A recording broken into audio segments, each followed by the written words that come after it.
अस्सलाम वालेकुम जी। अगर आप CSSPMS एस्पायरेंट हैं तो ये वीडियो आपके लिए इम्पोर्टेंट है।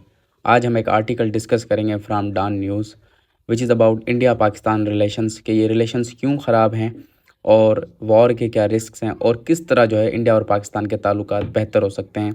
हम 5 सॉल्यूशंस पे भी बात करेंगे। ये आर्टिकल आपके लिए इम्पोर्टेंट है अगर आप CSSPMS एस्पायरेंट हैं और अगर आपको 4 आर्टिकल्स का डेली एनालिसिस देखना है तो आप पिन की हुई वीडियोज़ देख सकते हैं। तो आइए इस आर्टिकल को डिस्कस करते हैं जो कि हमारे current affairs and Pakistan affairs के लिए बहुत ही इंपॉर्टेंट है। अब इसमें ऑथर कहते हैं कि कंप्लीट डिस्कनेक्ट है जब से बीजेपी की गवर्नमेंट आई है और 10 साल से हम देख रहे हैं कंप्लीटली जो है ना पाकिस्तान और इंडिया के बीच में जो कॉन्टैक्ट है वो डिस्कनेक्ट लगा पड़ा है। और उसके चलते इन्होंने 3 एग्रेशंस भी की हैं हमारे ऊपर। 2016 में इन्होंने स्ट्राइक्स की, 2019 में जो वहाँ पे पुलवामा अटैक हुआ उसके बाद इन्होंने बालाकोट में स्ट्राइक्स की, 2025 में जब वहाँ पे पहलगाम अटैक हुआ तो इन्होंने ऑपरेशन सिंदूर लॉन्च किया। तो इंडिया जो है मिस एडवेंचर्स रेगुलरली करता रहा है और जबकि पूरी दुनिया में शिफ्ट आ रहा है। वेस्ट एशिया में आप देखें जो पॉलिटिकल शिफ्ट आ रहा है, यूरोप में तब्दीलियाँ आ रही हैं, ईस्ट एशिया में तब्दीलियाँ आ रही हैं, लेकिन पाकिस्तान और इंडिया के ताल्लुकात आज भी ख़राब हैं। यूएस और ईरान की 40 दिन की जंग भी हो गई और उनके बीच में नेगोशिएशंस भी चल रही हैं। यूएस और चाइना का जो स्ट्रेटजिक कंपटीशन था वो स्ट्रेटजिक स्टेबिलिटी की तरफ चला गया है, लेकिन इंडिया और पाकिस्तान के बीच में अभी भी डायलॉग का कोई भी जो है मुमकिन चीज़ नज़र नहीं आ रही। अब पाकिस्तान और इंडिया के ताल्लुकात ख़राब क्यों हैं उसके पीछे 4 रीज़न्स हैं और 5वां न्यू रीज़न अभी है, ठीक है ना। एक तो म्यूचुअल मिसट्रस्ट है दोनों कंट्रीज़ में। म्यूचुअल मिसट्रस्ट इस तरीके से कि जब से हम दोनों आज़ाद हुए हैं तब से हमने जंगें लड़ना शुरू की, 1947, 65, 71, 1999, उसके बाद ये 3 एग्रेशंस। उसके अलावा हम दोनों कंट्रीज़ एक दूसरे को एज़ अ हॉस्टाइल देखते हैं, एक दूसरे के प्रोमिसेस पे यकीन नहीं करते। We don't trust each other, ठीक है। और उसके अलावा हमारा जो मीडिया है, हमारे जो पॉलिटिकल लीडर्स हैं वो एक दूसरे को पोर्ट्रे करते हैं एज़ अ एनिमी, ठीक है। तो ये जो लॉन्ग जो हमारी हॉस्टिलिटी चली है उसकी वजह से एक दूसरे पे हम भरोसा नहीं करते। हम एक दूसरे को टेररिज्म के लिए ब्लेम करते रहे हैं, इंटरनल अफेयर्स में जो है इंटरफेयर करने के लिए एक दूसरे को ब्लेम करते रहते हैं। इंडिया कहता है कि कश्मीर में पाकिस्तान का जो है टेररिज्म फैलाता है, पाकिस्तान कहता है कि भाई BLA को तुम सपोर्ट करते हो बलूचिस्तान में। तो इसकी वजह से एक बहुत बड़ा म्यूचुअल मिसट्रस्ट है लॉन्ग टाइम से। सेकंड है कश्मीर इशू।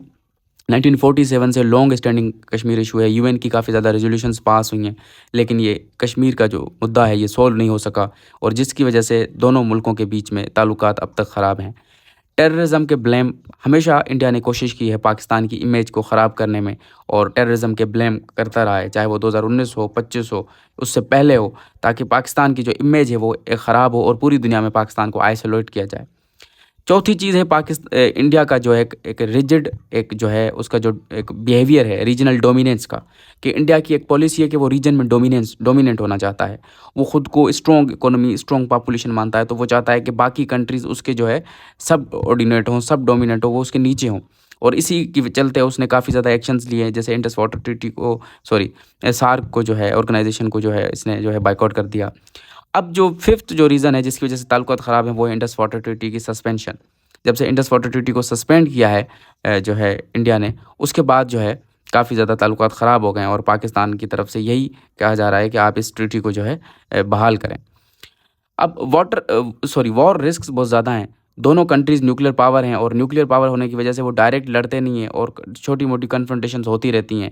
ऑपरेशन सिंदूर भी अभी तक फॉर्मली एंडेड ख़त्म नहीं हुआ है, ठीक है ना। इंडिया ने कहा है कि हमने सीज़ फायर किया है, हमने ख़त्म नहीं किया। थर्ड पार्टी की मीडिएशन, ये शिमला जो टॉक्स हुई थी उसके बाद जो है इंडिया कभी भी थर्ड पार्टी की मीडिएशन को नहीं मानता। यही वजह है कि मोदी ने जो है क्रेडिट नहीं दिया ट्रंप को फॉर मीडिएशन। सीरियस इम्प्लीकेशंस हो सकती हैं। ऑथर कहते हैं दोनों कंट्रीज़ जो है लेथल वेपन्स हैं, हमारे पास मिसाइल्स हैं, आर्म्ड ड्रोन्स हैं, ठीक है, जिसकी वजह से हम जो है एक दूसरे कन्फ्रंटेशन होती रहती हैं और कभी भी कॉन्फ्लिक्ट आउट ऑफ कंट्रोल जा सकता है, जिसकी वजह से बहुत तबाही होगी, नुकसान होगा।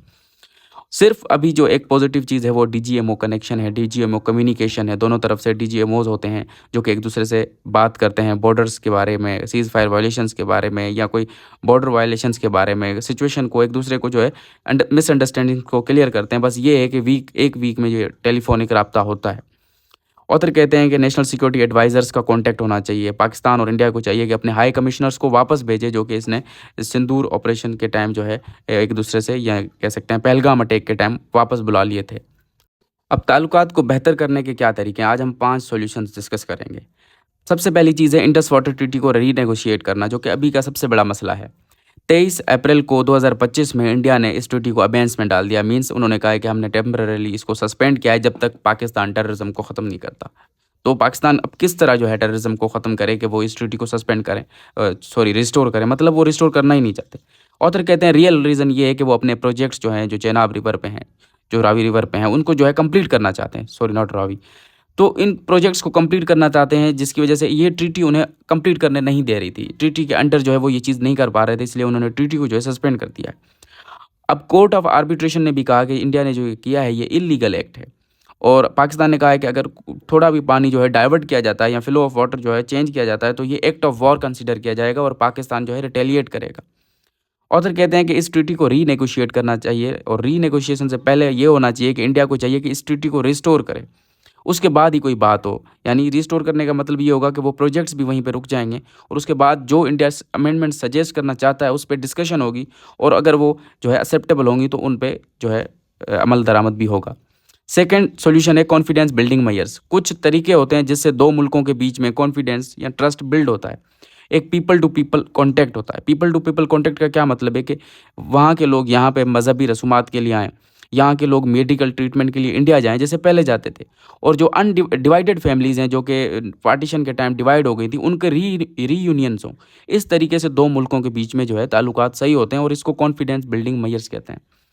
थर्ड सॉल्यूशन है क्लाइमेट कोऑपरेशन। दोनों मुल्क जो है साउथ एशिया में हाईली वल्नरेबल हैं, और साउथ एशिया का रीजन खुद वल्नरेबल है, और इंडिया और पाकिस्तान के जो है शेयर्ड क्लाइमेट चैलेंजेस हैं। हमने स्मोक का इशू देखा न्यू दिल्ली में और जो है लाहौर में। हमारे जो फ्लड्स के इश्यूज़ हैं गुजरात और सिंध में, पंजाब में, ठीक है ना, वो हमारे कंसर्न सेम हैं। हीट वेव्स आती हैं, तो हमें चाहिए कि हम क्लाइमेट कोऑपरेशन करें, इसके ऊपर काम करें, जिसकी वजह से हमारे ताल्लुकात बेहतर हो सकते हैं। फोर्थ चीज़ है रीजनल एनर्जी कोऑपरेशन। अगर अमेरिका ईरान से अपने सैंक्शंस हटा लेता है तो ईरान पाकिस्तान की जो गैस पाइपलाइन है वो इंडिया तक एक्सटेंड हो सकती है, जिसकी वजह से इंडिया के जो एनर्जी के इश्यूज़ हैं वो भी सोल्व हो सकते हैं, एनर्जी नीड्स फुलफिल हो सकती हैं। उसके अलावा टैपी जो गैस पाइपलाइन है, ठीक है, वो भी जो है कंटिन्यू हो सकती है, जिसके बाद दोनों इंडिया और पाकिस्तान को बेनिफिट होगा, और ये रीजनल एनर्जी कोऑपरेशन जो है एनर्जी नीड्स को फुलफिल करेगी। तो ये भी एक तरीका है ताल्लुकात को बेहतर करने का। फिफ्थ चीज़ है revival of SAARC, South Asian Association for Regional Cooperation. ये एक ऑर्गेनाइजेशन है 1985 में बनाई गई, जिसको इंडिया ने 2016 में जो है बाइकआउट कर दिया, जिसके बाद ये जो है इनइफेक्टिव है, इस पर इसकी कोई भी मीटिंग नहीं होती। तो इसके थ्रू टेंशन्स रिड्यूस हो सकते हैं, रीजनल कोऑपरेशन बढ़ सकती है। लेकिन सार्क को जो है इंडिया मानता है कि ये छोटे नेशंस मेरे बराबर होना चाहते हैं, और इंडिया का एक एग्रेसिव और एक रिजिड बिहेवियर रहा है, जिसकी वजह से वो अपने इकोनॉमी की वजह से, अपनी साइज़ की वजह से बाकी कंट्रीज़ को जो है इतना भाव नहीं देता। तो ऑथर कहते हैं इंडिया को चाहिए कि सार्क को रिवाइव करने के लिए आगे बढ़े, वरना बांग्लादेश, चाइना और पाकिस्तान तीनों मिलकर अलग से एक रीजनल फ्रेमवर्क बना लेंगे। पाकिस्तान को लास्ट में यही सजेशन ऑथर देते हैं कि अपना डायलॉग ओपन रखो, इंडिया से बात हमेशा ओपन रखो, और वॉर के लिए प्रिपेयर्ड रहो, क्योंकि ऑपरेशन सिंदूर का बदला लेने इंडिया ज़रूर आएगा। और उसके अलावा पाकिस्तान को अपनी इंटरनल प्रायोरिटीज़ पे काम करना चाहिए, अपनी गवर्नेंस को बेहतर करना चाहिए, अपनी इकोनॉमिक पॉलिसीज़ को सही तरीके से स्ट्रक्चर करना चाहिए, और अपने फ्रेंडली नेशंस के साथ कनेक्टिविटी बढ़ानी चाहिए।